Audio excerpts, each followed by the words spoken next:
44절부터 52절까지 교독하십니다. 그 다음 안식일에는 온 시민이 거의 다 하나님의 말씀을 듣고자 하여 모이니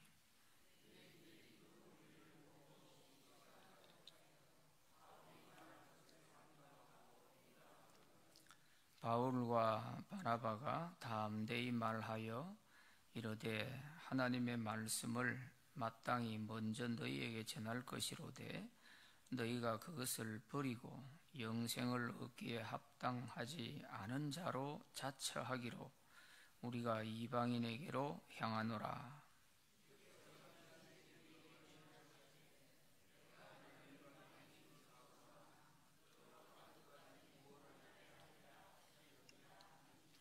이방인들이 듣고 기뻐하여 하나님의 말씀을 찬송하며 영생을 주시기로 작정된 자는 다 믿더라. 이에 유대인들이 경건한 귀부인들과 그 신의 유력자들을 선동하여 바울과 바나바를 박해하게 하여 그 지역에서 쫓아내니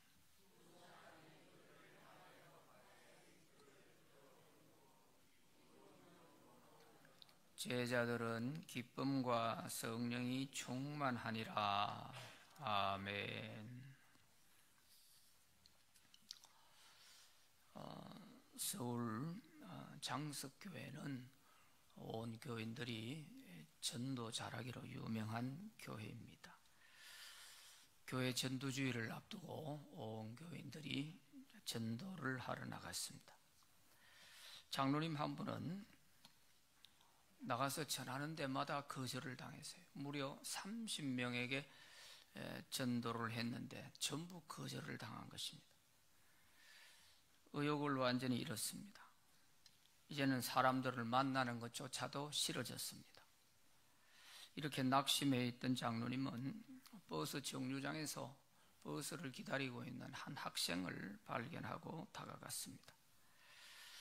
이제는 목소리도 잘 나오지 않았어요.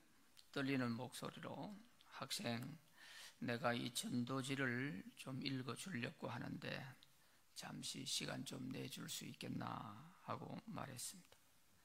학생은 아무 반응을 보이지 않았습니다. 장로님은 자신 없는 목소리로 그냥 전도지를 읽어 나갔습니다. 전도지를 다 읽고 난 후에 장로님은 학생, 영접 기도를 따라 할 수 있겠나 하고 물었습니다. 또 학생은 아무런 반응이 없습니다. 장로님은 다시 학생, 영접 기도를 한 번만 따라 해줄래 하고 얘기했습니다. 그래도 학생은 아무 반응이 없었습니다. 장로님은 다시 제발 학생 부탁인데 영접 기도를 한 번만 따라해라. 그랬더니 그때 장로님의 손등에 물방울이 하나 떨어졌습니다. 자세히 보니까 지금까지 아무 반응을 보이지 않고 있던 그 학생의 눈물이었습니다. 장로님은 소심하게 전도지를 읽어주었을 뿐인데 성령께서 그 학생의 마음을 어루만지고 계셨던 것입니다.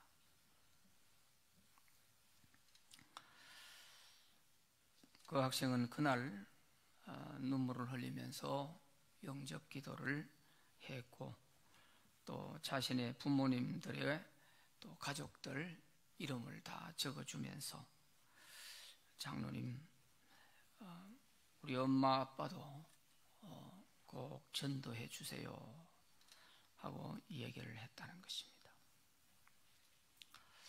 우리가 전도를 하다 보면 거절하는 사람도 있지만 하나님이 구원하시기로 작정된 사람은 이처럼 믿게 되는 것을 볼 수가 있죠. 그러므로 우리가 전도가 안 된다고 낙심할 필요는 없습니다. 아직 때가 안 되었나 이렇게 생각하고 하나님께 맡겨야 되는 것이죠.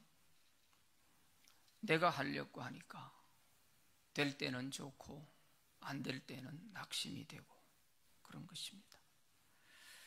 하나님이 작정하신 사람은 우리가 알 수 없기 때문에 누구든지 만나는 대로 전도를 하다 보면 구원받는 사람을 만날 수가 있는 것입니다.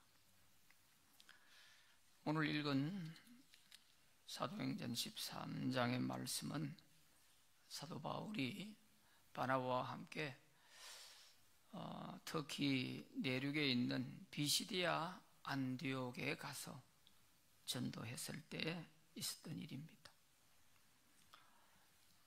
1차 전도 여행 때 구브로 섬에서 전도를 하고 몸이 안 좋아서 바울이 내륙으로 서둘러서 나왔지요.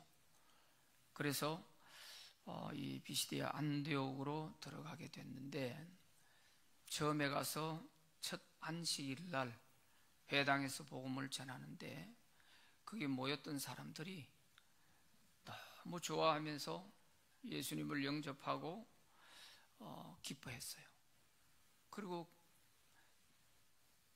집회를 마치고 나니까 그 안디옥 교회 성도들이 바울 선생님 다음 주 안식일에도 와서 오늘 했던 이 말씀을 다시 해주세요. 그렇게 요청을 한 것입니다. 오늘 거기 42절 말씀에 보면 그들이 나갈새 사람들이 청하되 다음 안식일에도 이 말씀을 하라 하더라. 그래서 그 다음 주 안식일에 다시 회당에서 복음을 전하러 갔습니다. 그런데 이번에는 다음 주에 와서 말씀을 전해달라 한 이 의미를 알게 된 거죠. 우리가 아직도 이 복음을 모르는 많은 사람들을 많이 데려올 테니까 다음 주에도 이 말씀을 해주시오 하고 이렇게 부탁했던 것입니다. 그러니까 가보니까 회당의 사람들이 많이 모였습니다. 온 시민이 거의 다 모였다. 그렇게 오늘 44절에 보면 그 다음 안식일에는 온 시민이 거의 다 하나님의 말씀을 듣고자 하여 모이니 그랬어요. 놀라운 일이 일어난 것이죠. 자, 이렇게 많은 사람들이 와서 복음을 듣고 구원을 받게 되니까 이 사탄이 가만히 있을 리가 없죠.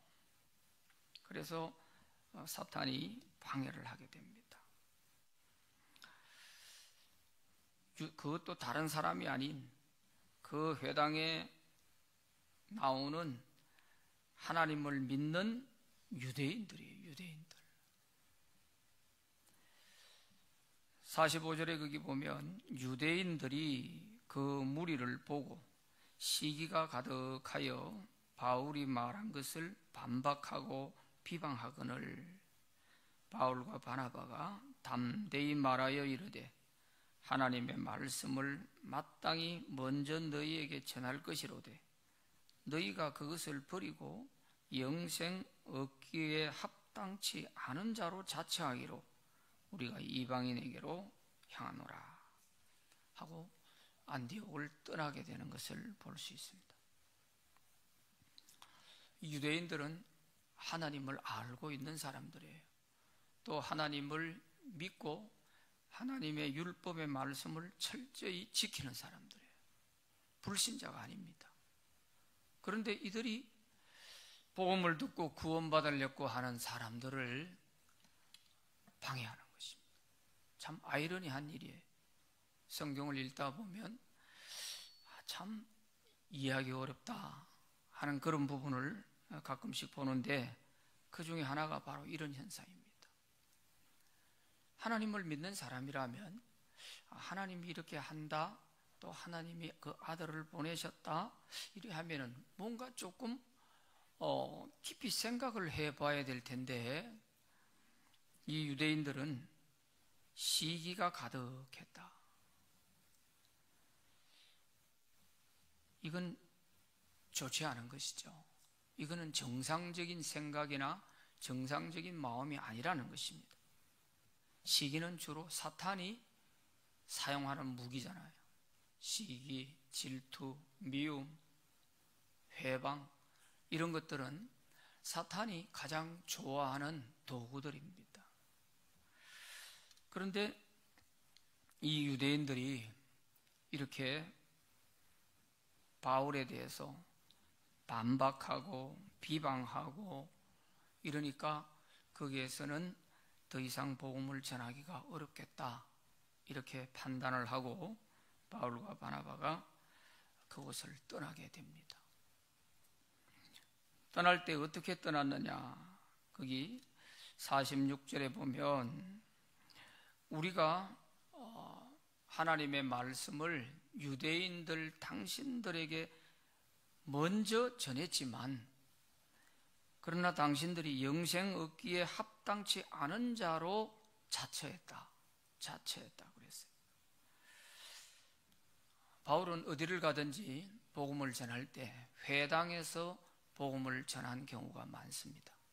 물론 길거리에서도 전했지만 회당에서 복음을 전한 경우가 많이 있어요. 그 이유는 유대인들에게 먼저 복음을 전하려고 그랬던 거예요. 왜? 회당에 가면 유대인들이 있지 않습니까? 그러니까 복음을 전해도 바울은 항상 첫째는 유대인에게요, 그 다음은 헬라인에게라, 이렇게 말씀하고 있잖아요.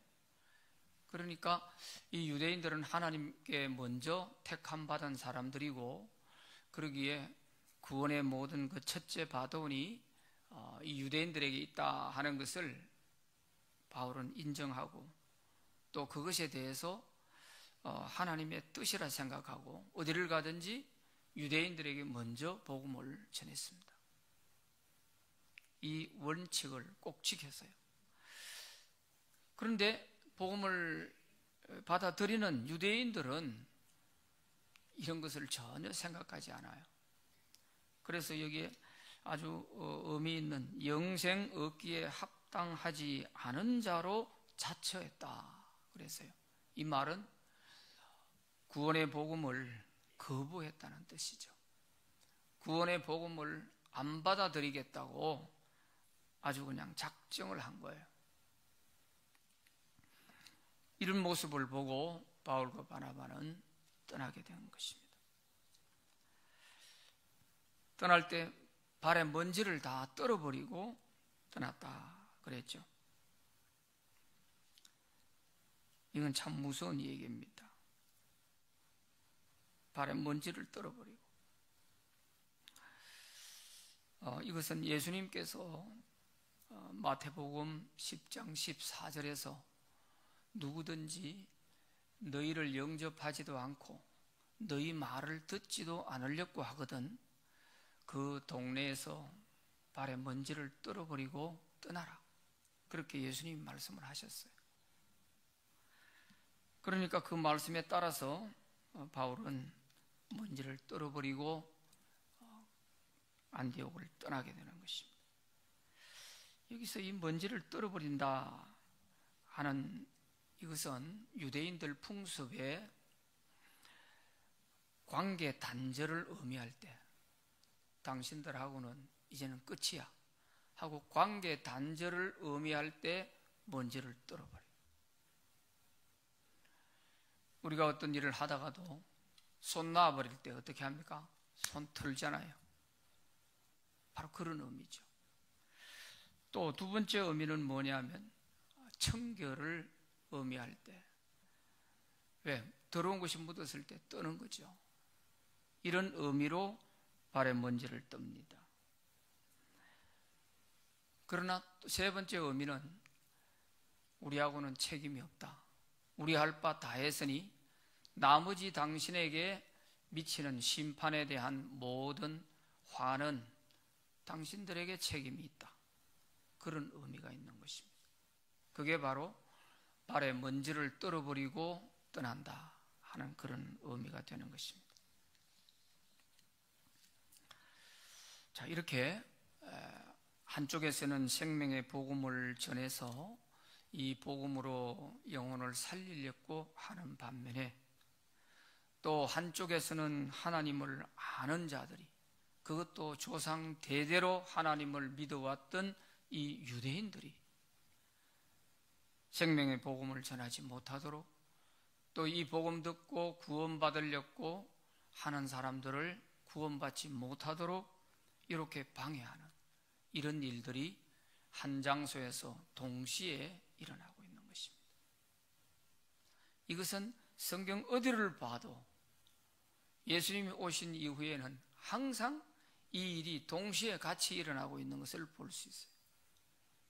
예수님이 복음을 전할 때도 마찬가지고, 사도들이 복음을 전할 때도 마찬가지고, 스데반이나 빌립 집사님들이 복음을 전할 때도 마찬가지. 어디에서든지 이 생명의 복음을 전하려고 하는 곳에는 반드시 방해가 일어나는데, 그 방해는 안 믿는 불신자들을 통해서 하는 것보다 믿는다고 하는 자들이, 입에 하나님을 오르내리는 자들이 방해를 하는 거예요. 이게 참 아이러니하단 말이에요. 그래서 사단은 어떻게 보면 가장 가까이 있는 사람들, 전혀 모르는 사람을 통해서는 도구로 사탄이 사용하지도 않습니다. 안다고 하는 사람들인데 어정쩡하게 알고 있는 사람들, 하나님은 입에 노래처럼 부르면서도 하나님을 두려워하는 마음이 없는 사람들, 이런 사람들을 통해서 방해를 하는 거예요. 방해를. 그러니까 방해가 먹히 들어가는 거죠. 왜? 우리가 수십 년 하나님 믿어왔는데 이런 소리 처음 들어본다, 이 사람들은 다 이단이야, 잘못돼서, 이런 식으로 하니까 그 방해가 먹히 들어가잖아요. 그래서 바울이 발의 먼지를 다 떨어버리고 그 안디옥 동네를 떠나버리는 거죠. 우리가 전할 건 다 전했다, 이제 내가 할 일은 다 했다. 그 이후로 이 복음을 받아들이지 않음으로 인해 가지고 당신들이 심판받는 것에 대해서는 당신들이 책임을 져야 되는 것이다. 그런 의미로 발의 먼지를 떨어버리고 떠나버리는 것이죠. 이렇게 복음을 전하고자 하는 사람은 정말 그 영혼을 불쌍히 여기고 그 영혼을 구원하는 그런 간절한 심정으로 복음을 전하고, 방해하는 사탄은 이렇게 믿음에 바로 서지 못한 유대인들과 같은 이런 자들을 통해서 자꾸 방해를 하고, 참 이렇게 일어나는 현상들을 보게 됩니다. 특히 오늘 말씀에서 거기 보면 50절 말씀에 거기 보면요, 이에 유대인들이 경건한 귀부인들과 그 시내 유력자들을 선동하여 바울과 바나바를 박해하게 하여 그 지역에서 쫓아내니 그랬어요. 더 이상 버티려고 해도 바울이 그곳에서는 복음을 전하기가 불가능하겠다 하는 것을 우리가 여기서 알 수 있는 거예요. 자, 여기 보면 경건한 귀부인들과 그 시내 유력자들, 이런 사람들까지 선동을 해가지고 방해를 하니 어렵죠. 자, 그러면 선동하는 사람은 물론 사탄의 도구지만 선동을 당하는 사람은 뭐냐 이거예요. 이게 성경을 보다 보면 가장 참 불쌍한 사람이 어떤 것이냐 하면 선동을 당하는 사람들. 선동하는 사람은 사탄의 앞잡이죠, 이건. 그런데 뒤에서 선동하고 조종하고 하는 이 사람들은 말할 거 없지만 선동당하는 이 바보 같은 사람들, 이 사람들이 제일 불쌍한 거예요. 예수님을 십자가에 못 박을 때 대제사장들과 장로들이 그 지도자라고 하는 유대교의 최고의 지도자들이라고 하는 이 사람들이 뒤에서 선동하고 조종하고 다 하잖아요. 그런데 아무것도 모르는 이 선동을 당하는 바보 같은 이스라엘 백성들이 앞에 나서가지고 바라바를 살려주고 예수를 십자가에 못 박으라고 이렇게 소리쳤잖아요. 그래서 성경 보다 보면 이 참 선동이라고 하는 이 단어가 정말 좋지 않은 것이지만 또 여기에 선동을 당하는 사람, 선동하는 사람, 이게 다 마귀의 집안들의 사람들이에요.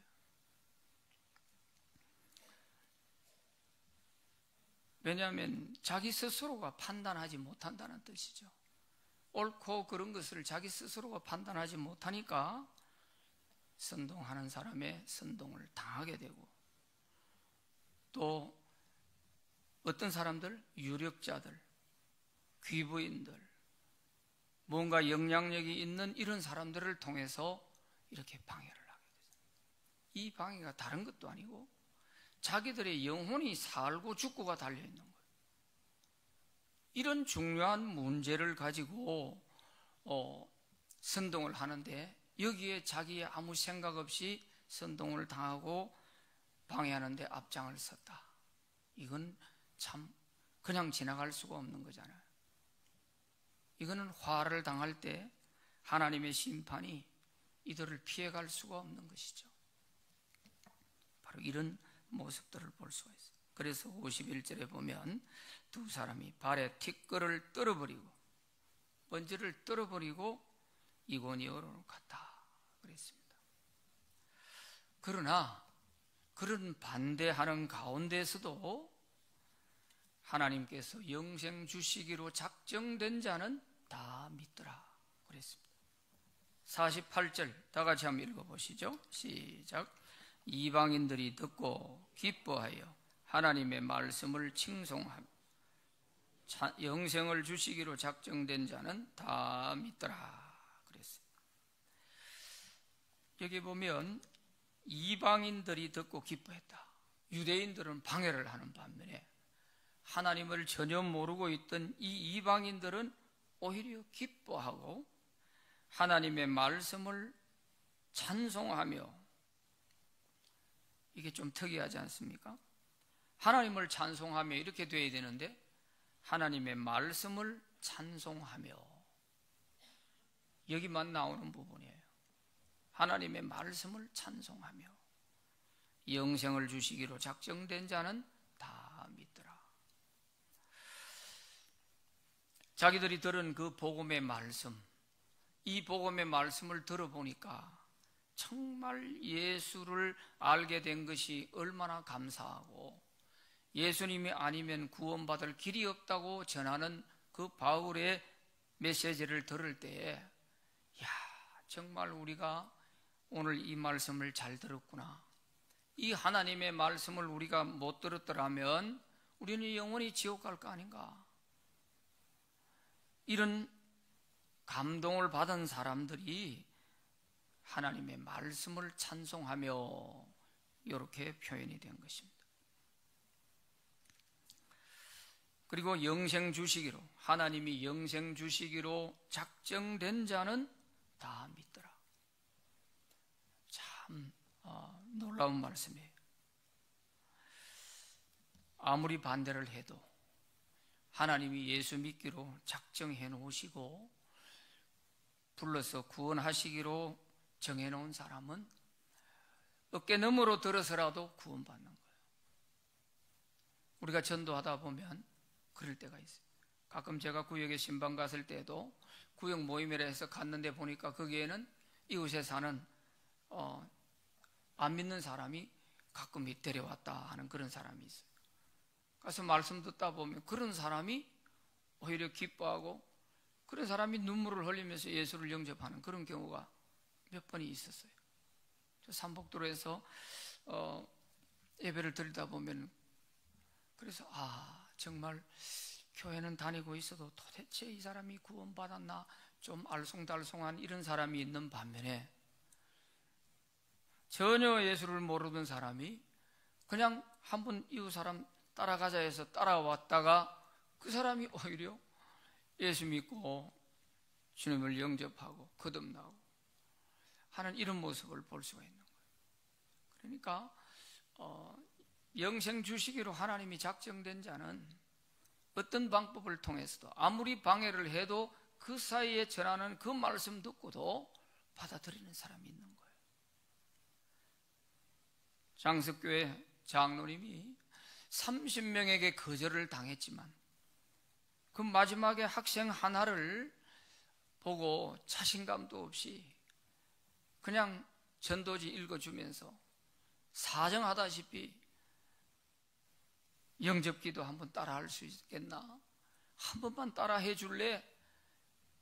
이럴 정도로 참 확신이 없는 그런 상황에 전해졌지만 그 사이에 성령께서 그 마음을 어루만지시고 그를 구원해 주시는 걸 볼 수 있어요. 그 학생만이 아니고 자기 가족들, 부모, 형제들까지 이름을 적어주면서 전도해달라고, 이런 역사가 일어나는 거예요.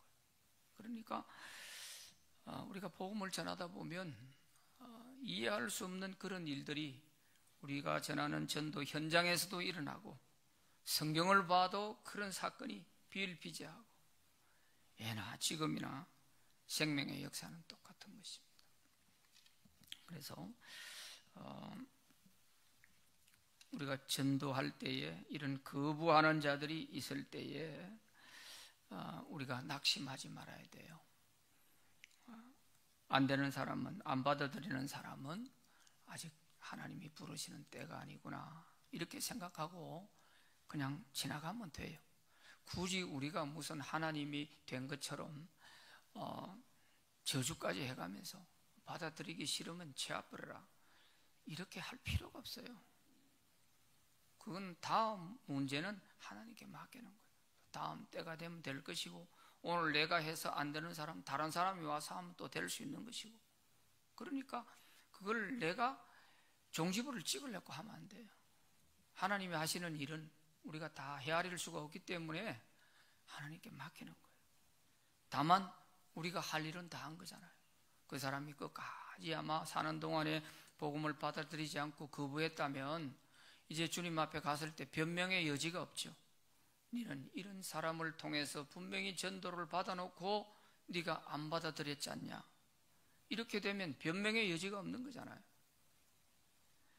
우리는 바울처럼 먼지를 떨어버릴 필요는 없지만 우리 마음으로는 내 할 일은 다 했다,